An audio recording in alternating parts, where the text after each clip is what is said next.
So this is how you can turn on Apple Intelligence AI on your iPhone iOS 18.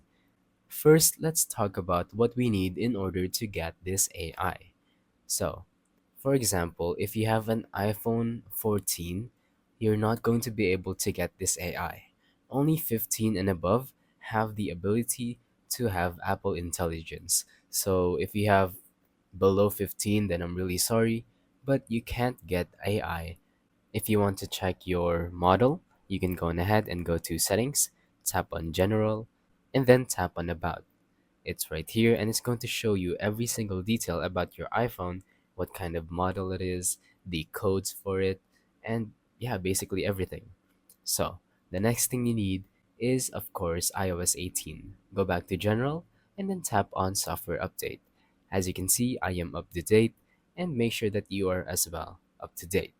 So, now that we have those two things in line, all you have to do is scroll down and Apple Intelligence should be right here. But unfortunately, my phone is the 14 Pro Max and I won't be able to get the Apple AI. But if you do have 15 and above, you're gonna want to find Apple AI. It's actually pretty hard to miss. All you have to do is tap on it and then turn it on.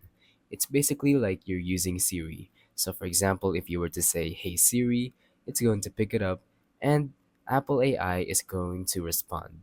Or if you held the power button, it's going to call Apple AI and you can go on ahead and ask for any request or question that you may have.